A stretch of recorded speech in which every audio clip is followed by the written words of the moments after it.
चले, twelfth physics topic है resistance अपना। अब रेजिस्टेंस में क्या क्या आएगा ये देख के जाते हैं। तो पहला तो बच्चों यहाँ आता ओम्स लॉ, ये आपको पता ही है। इसमें काफी कुछ आपको पता है, इस टॉपिक में काफी कुछ आपको पता है। ओम्स लॉ बच्चों, अब ओम्स लॉ था जो बनाया गया था वो ये था कि current through a conductor is directly proportional to potential difference applied across the conductor. Current through the conductor is always proportional to the potential difference applied across the conductor. तो क्या हुआ, current through a conductor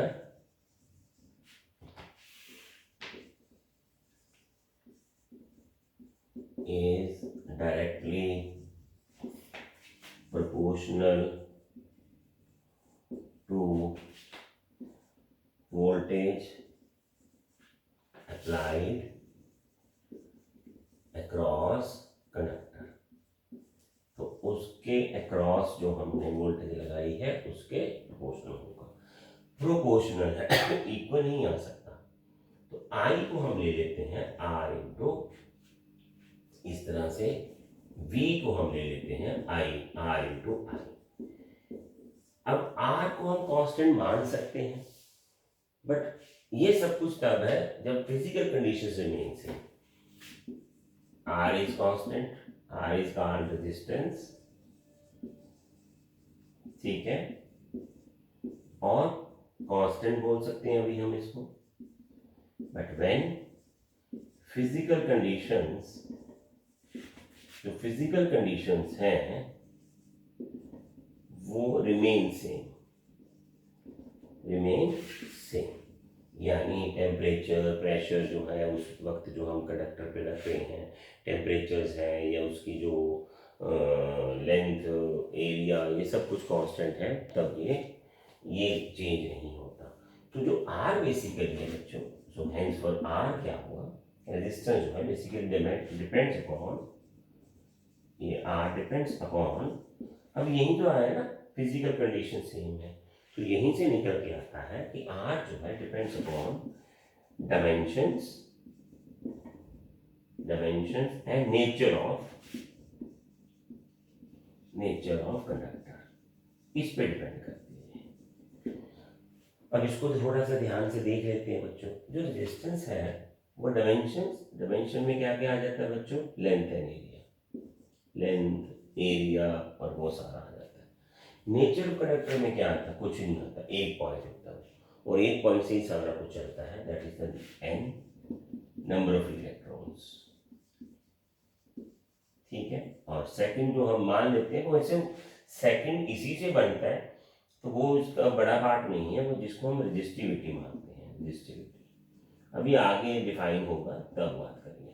N तो पता है, number of electron per unit volume, एक unit volume में कितने electrons हैं उसके, जितने ज्यादा होंगे उतना ही रेजिस्टेंस जो है वो कम हो जाएगा।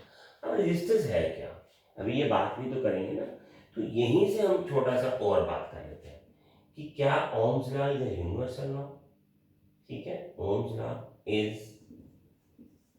Law universal. अब यूनिवर्सल लॉ को क्या होता है बच्चों, यूनिवर्सल लॉ वो होते हैं कि जो एवरी कंडीशंस पे करेक्ट हो, that is applicable under all condition, applicable under all condition, under all conditions। इसका आंसर है बच्चों बिग नो। नो क्यों, क्योंकि जब तक फिजिकल कंडीशन सेम है तब तक ये लगेगा। अब यहां हम ये मान लेते हैं कि उस केस में कभी ये सेम नहीं आता है, ठीक है, ठीक है। कैसे, अब इसको हम शॉर्टकट में लिखेंगे। तो ओम्स लॉ यूनिवर्सल लॉ नहीं है, क्यों नहीं है उसका हम अभी बात कर लेते हैं। तो क्या बात करते हैं बच्चों उसको? पहली तो बात ये है बच्चों, ये ध्यान से देखना, यूनिवर्सल लॉ के लिए यानी मतलब क्या है इसका, ये हम ऊपर समझते हैं, इसको हटा रहे हैं इसीलिए अच्छे से समझते हैं कि यूनिवर्सल लॉ का मतलब क्या है। ठीक है, जैसे V इज इक्वल टू आई है, इसमें ये है कि आप जैसे जैसे पोटेंशियल इंक्रीज कर रहे हैं करंट भी इंक्रीज हो रहा है, बिकॉज आर तो कांस्टेंट है। आप समझे बात आप? तो करंट के इंक्रीज होना पोटेंशियल के इंक्रीज होने के प्रोपोर्शनैलिटी रहना चाहिए। मतलब अगर आपने पोटेंशियल डबल किया तो करंट डबल हो जाना चाहिए। समझे बात आप? पर ये तो नहीं होता ऐसा, प्रैक्टिकली करके देखा हुआ है। तो ये वेरिएशंस आ जाती हैं as you increase the potential, the way you increase the potential उसी हिसाब से करंट नहीं इंक्रीज होता। तो ये धीरे धीरे होता है, ये नहीं मैं कहता कि शुरू में हो जाता है, but after some time the proportionality between them that is not followed. Proportionality between them is not followed. अब होता क्या है कि पोटेंशियल जो V जो है वो IR के इक्वल आता है, ये तो हम ऐसे लिखते हैं, बेसिकली तो लॉ ये है। अब जो प्रोपोर्शनैलिटी साइन है यानी करंट का वोल्टेज के प्रोपोर्शनली बढ़ना, करंट का वोल्टेज के प्रोपोर्शनैलिटी बढ़ना, वो जो है वो उस साइन में नहीं आता। ठीक है, क्लियर? तो वो जो है उस साइन में नहीं आता। तो जो करंट की प्रोपोर्शनैलिटी साइन के साथ बढ़ने की जो है, अब कैसे आया बेटे, ये कैसे? इसका मतलब ये बना कि the way the current does not increase proportionally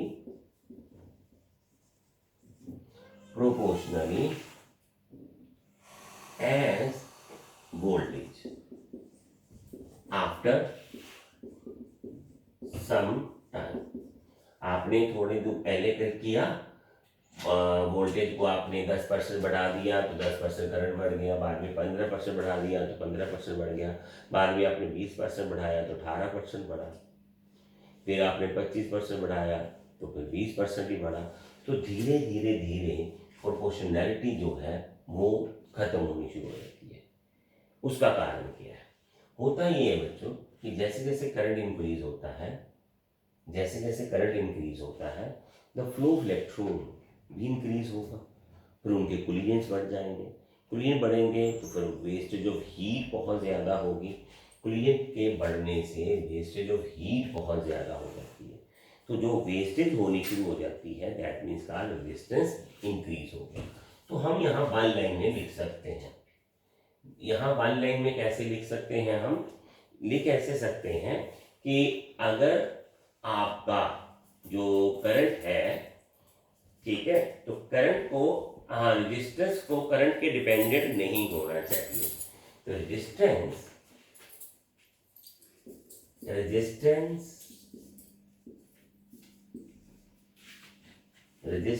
should not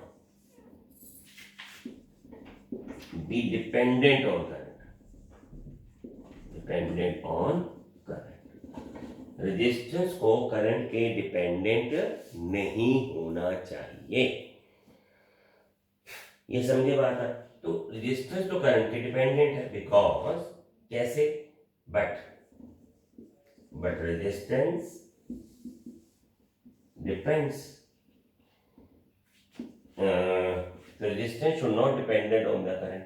सो जिन कंडक्टर्स में ये है वहां ओम्स लॉ लागू है, जिनमें नहीं है वहां ओम्स लॉ नहीं लगता थोड़ी देर के बाद।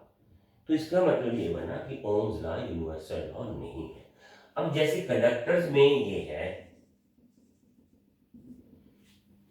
ठीक है, जो resistance should not be dependent on current, तो कंडक्टर में ये होता है ऐसे। तो कंडक्टर में क्या होगा कि थोड़ी देर के बाद ओम्स लॉ आपका फ्लॉप होना शुरू हो जाएगा।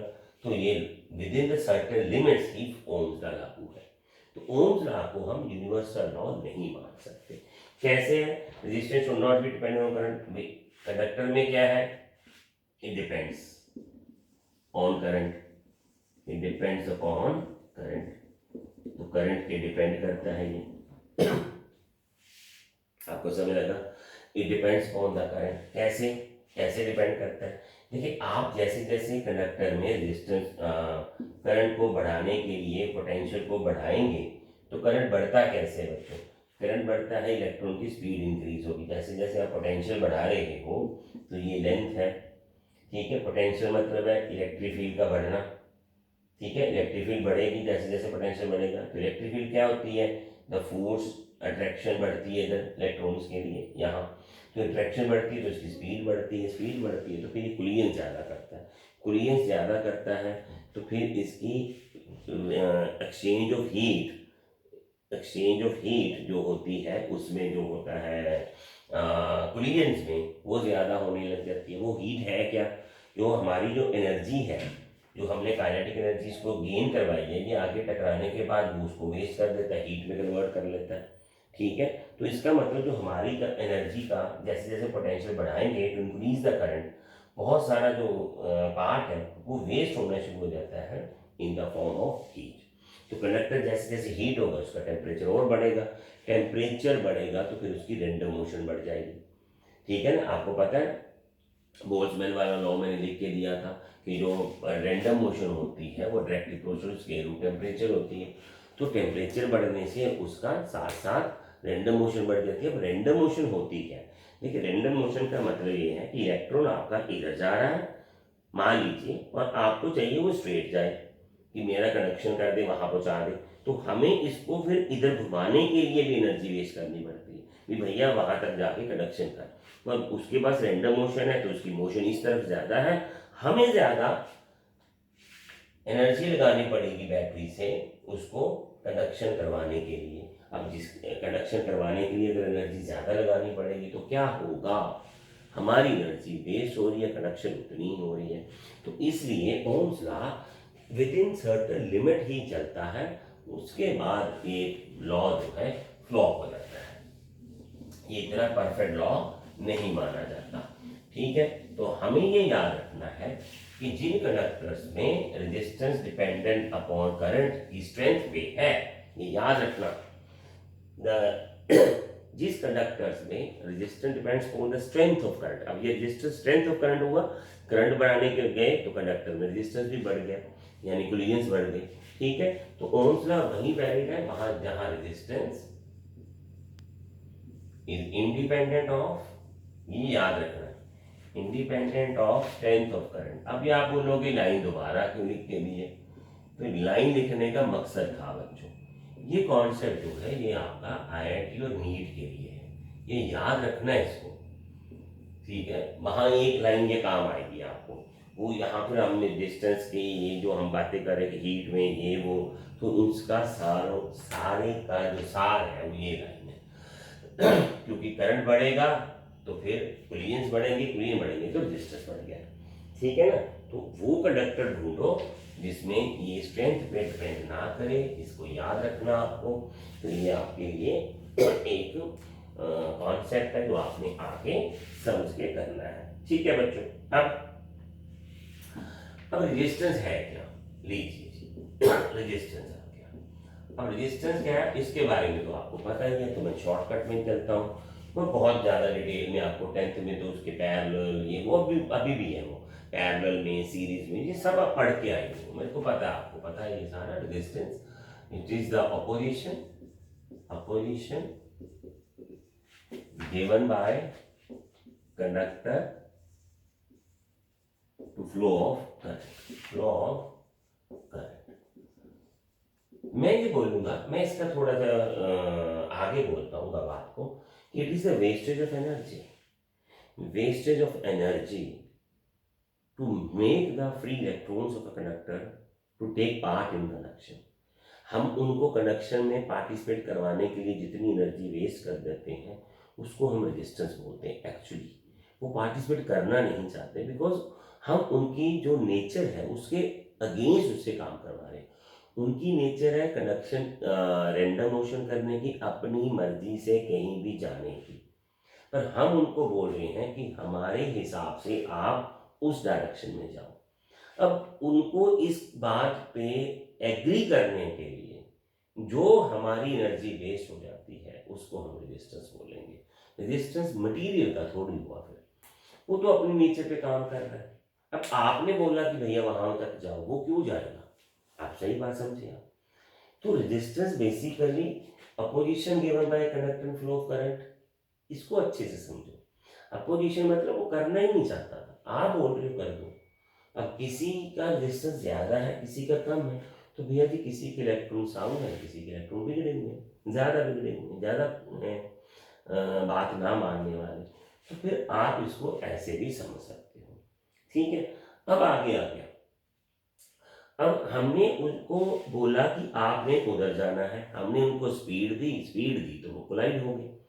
जब हमने उनको स्पीड अप किया, यानी हमने उसकी अपनी एनर्जी को उसकी काइनेटिक एनर्जी में कन्वर्ट कर दिया, तो फिर वो आगे टकरा गया। टकराने की वजह से उसने अपनी एनर्जी जो है एक्सचेंज कर ली एज अ हीट उसके साथ।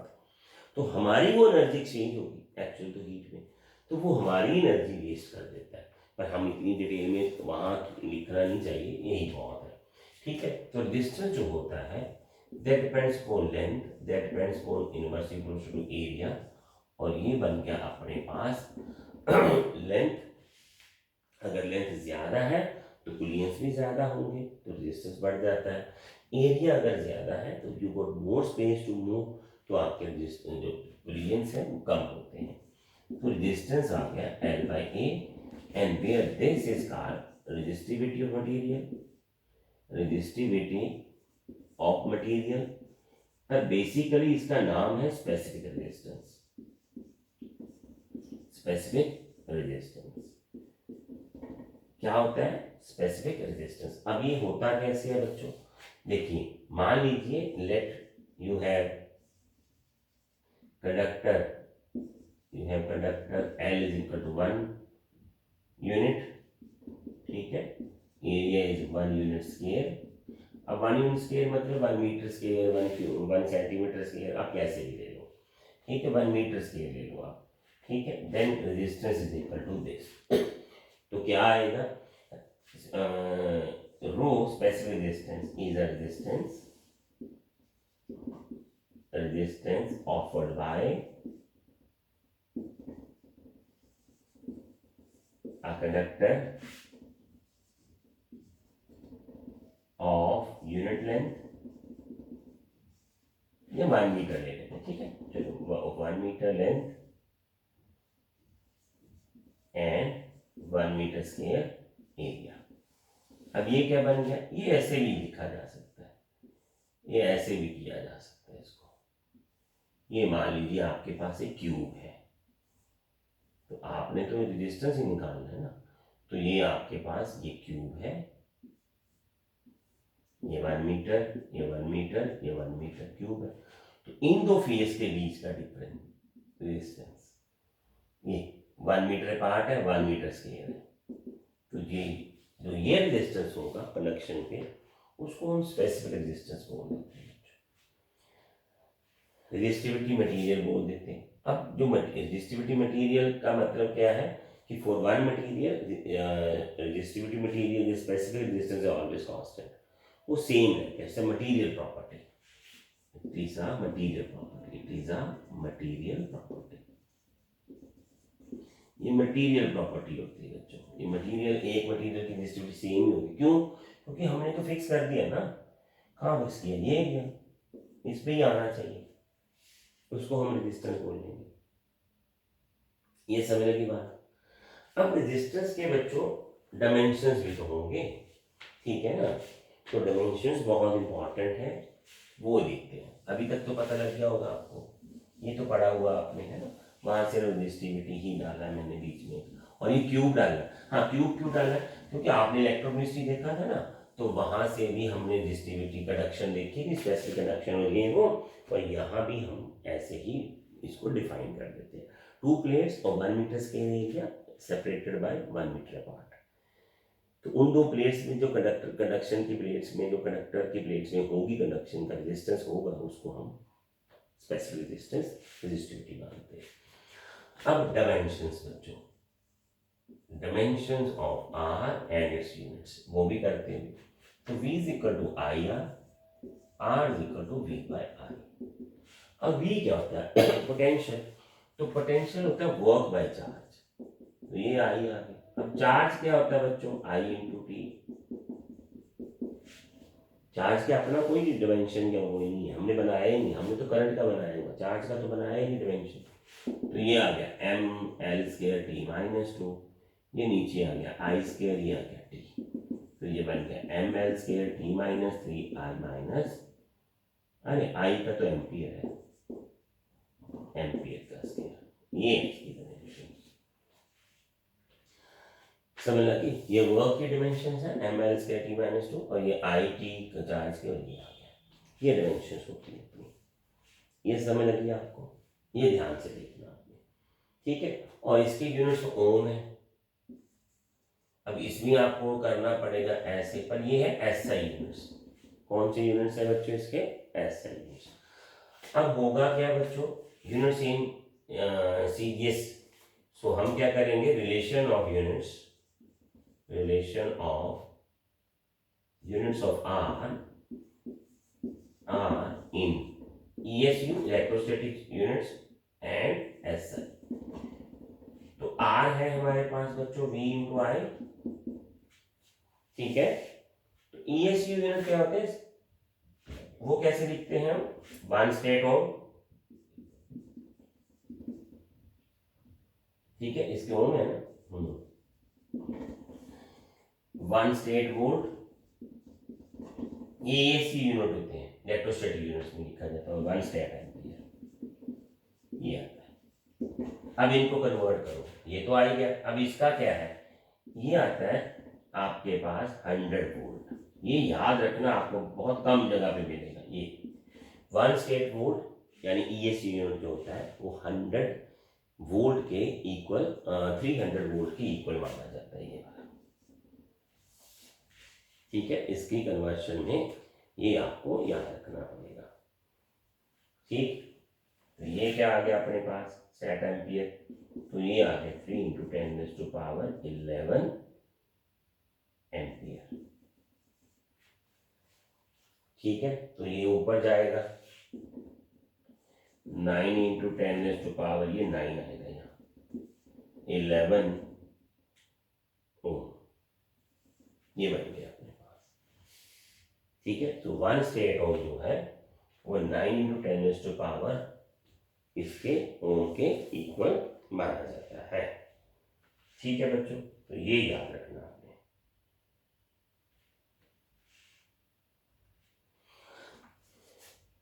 क्लियर? तो ईएससी यूनिट जो होता है ना बेटे, वो बहुत बिग यूनिट है, ये बिग यूनिट होता है,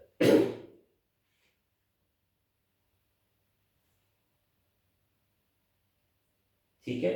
तो इसमें हमें इतने ओम का रेजिस्टेंस माना जाएगा, ये आपने ध्यान से रखना, ठीक है।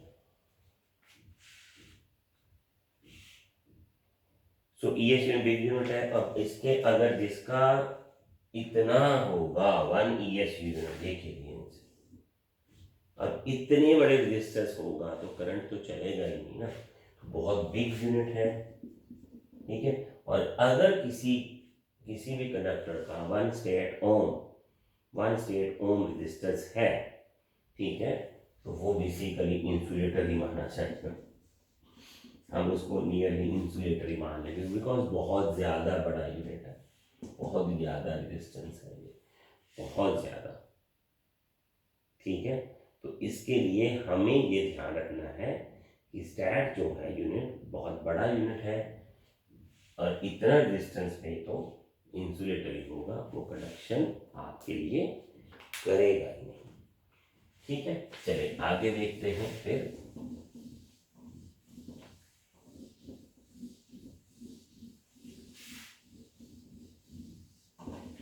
ठीक, आगे देखते हैं बच्चों। आगे है हमारे पास एक छोटा सा बहुत बड़ा पार्ट है, ठीक है। तो हमने अब रेजिस्टिविटी की डेफिनेशन तो कर ली है बच्चों। अब हम क्या कर रहे हैं? देखिए अब हम करेंगे एक छोटा सा पार्ट है जो मैं आपके लिए लेना चाहता हूँ, वो है, हाँ जी, reduce the Ohm's law from I is equal to N E A B T। ठीक है जी बच्चा पार्टी, ये है ड्रिफ्ट वेलोसिटी अपने पास, और यहां से हमें अब ओम्स लॉ की तैयारी करनी है। ठीक है, यहां से हमें ओम्स लॉ की अपने के लिए तैयारी करनी है। तो कैसे आएगा, एन ई ए, ये देखिए ड्रिफ्ट वेलोसिटी आपने पढ़ा था, आपको पता भी होगा, याद भी होगा कि ये होता है बच्चों m इंटू ए। तो हमने ड्रिफ्ट वेलोसिटी यहां डाल दी। ठीक है ना, हमने तो ओम्स लॉ की तैयारी करनी है, इससे ओम्स लॉ रिड्यूस करना है। तो ये तो ड्रिफ्ट वेलोसिटी कॉन्सेप्ट है, पीछे हमने कर लिया था। तो ड्रिफ्ट वेलोसिटी की वैल्यू हमने डाल दी ये वाली। अब इसको थोड़ा सा मॉडिफाई कर लेते हैं, v इंटू एल, क्योंकि इलेक्ट्रिक फील्ड की वैल्यू होती है पोटेंशियल बाय एल, यानी लेंथ ऑफ कंडक्टर। एल क्या है, लेंथ ऑफ कंडक्टर। ये आपने किया है बहुत बार, है ना, याद भी होगा ना, कि ऐसे ना भूल जाए आप। तो जो पहली बार देख रहे होते हैं ना लेक्चर, उनको थोड़ी प्रॉब्लम तो रहती है, क्योंकि कंटिन्यूशन में होता है, तो आपको स्टार्ट से देखना चाहिए इसको। ठीक है, तो ये आ गया आपके पास potential by length v by L आ गया। अब देखिए हम जो सिस्टम आएगा आपके पास उसको हम देखते हैं। अब यहाँ ले आओ इसको, v, इसको इधर लिख लेते हैं बच्चों, एम एल, एल को भी हटा देते हैं यहाँ से, am sorry n e square tau. ठीक है, तो ऊपर चला गया L by A into V, अरे सॉरी आई इंटू आई। अब हमने ओम्स लॉ जो पढ़ा है बच्चों, वो क्या पढ़ा है, v is equal to I into R. तो ये क्या है अपना, r क्या है आगे, r होता है रो इंटू एल बाई ए। तो ये एल बाई ए आ गया, इसका मतलब ये रेजिस्टिविटी है।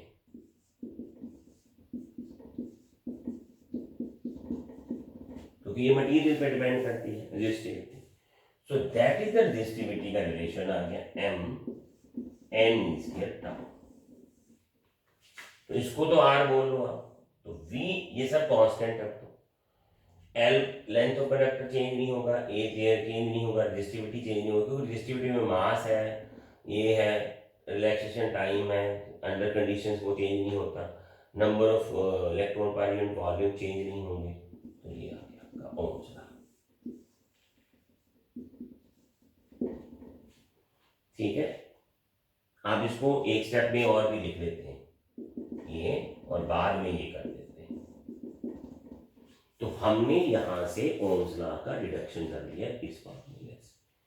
साथ ही साथ हमने एक और बात कर ली, और ये बात कर ली कि हमने रेजिस्टिविटी का रिलेशन ट्राई कर लिया। ये इधर अगर आपको बोला रिड्यूस ओम्स लॉ, तो यहाँ ऐसे चलना। अगर उन्होंने बोला कि on what factor resistivity depends, तो आपको ऐसे करना पड़ेगा, फिर इधर जाना पड़ेगा, on what factor resistivity depends, फिर आपको इधर जाना पड़ेगा, फिर आपको ये ट्रैक इधर लेना पड़ेगा, यहां से यहां तक, बस आगे नहीं जाना। तो रेजिस्टिविटी किस पे डिपेंड करती है बच्चों, रेजिस्टिविटी रिलैक्सेशन टाइम पे और इस पे, बाकी तो कांस्टेंट है।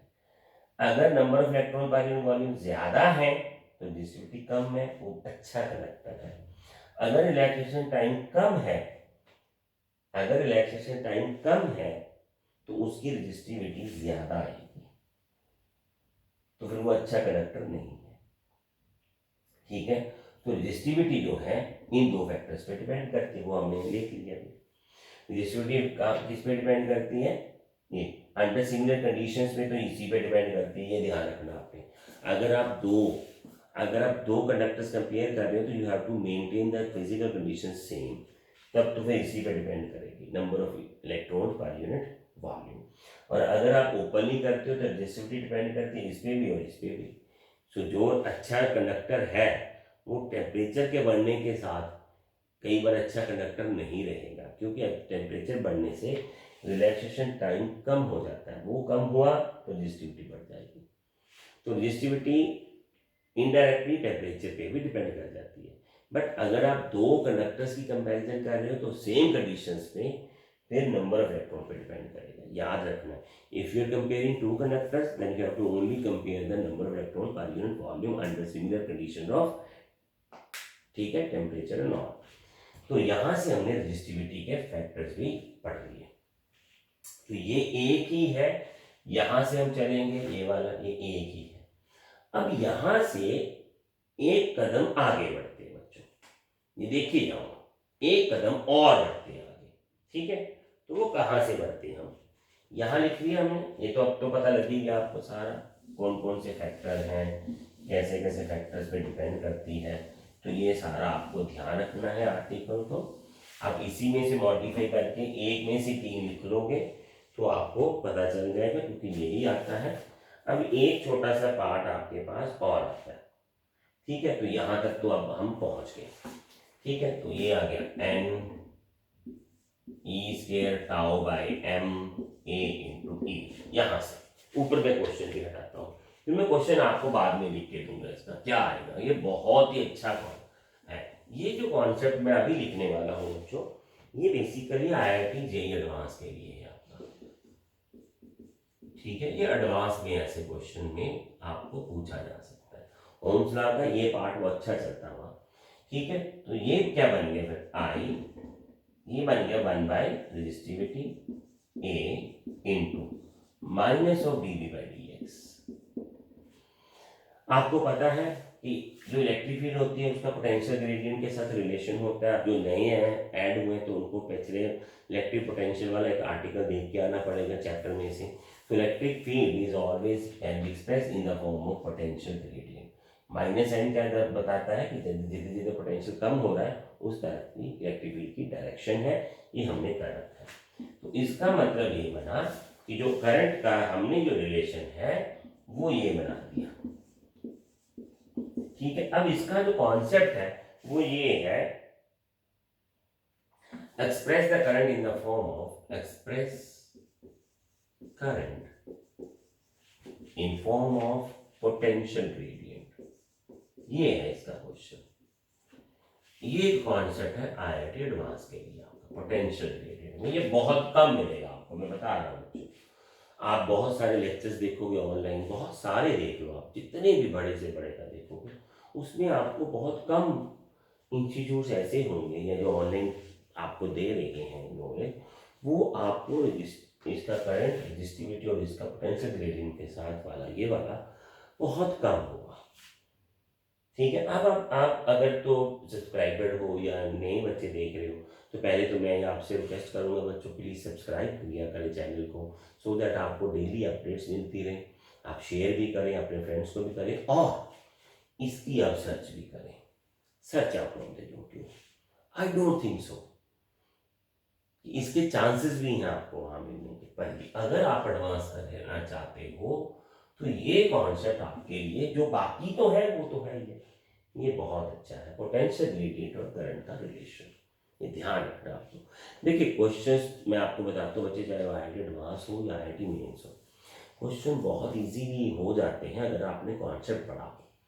तो उसके लिए आपको हमारी जितनी भी कंसेप्चुअल सीरीज आ रही होती है, इसके बाद जैसे NCERT और कंसेप्चुअल क्वेश्चन सीरीज आएगी, बेसिकली वो IIT मेंस और नीट और एडवांस के लिए होती है। उसमें हम वही कॉन्सेप्ट ही डिस्कस करते हैं, तो उसके क्वेश्चन तो फिर बाद में हो ही जाने, आपको पता ही है। अब जैसे ये हो गया, अब IIT एडवांस में ये डेरिवेशन ही सबसे इंपॉर्टेंट है, बाकी तो उसने इसका रिलेशन ही देना, वो तो देगा ही आपको, इसका पोटेंशियल ग्रेडियंट इतना है, एरिया इतना है, रेजिस्टिविटी इसके लिए कुछ फैक्टर दे देगा ये वाले सारे। तो आप बताओ करंट का फ्लो कितना हो सकता है, हाउ इट वेरीज, करंट कैसे वेरी कर सकता है, अगर पोटेंशियल ग्रेडियंट ऐसे वेरी कर रहे हो, करंट की कैसे वैल्यू आ सकती है। तो ये आपके लिए बहुत ही एक अच्छा पार्ट बन जाएगा फिर आपके लिए, ठीक है। तो आई होप कि आपको ये अच्छा, आप सर्च कर लो बच्चों, इसको सर्च करो, देखो आपको बहुत कम जगह पे मिलेगा।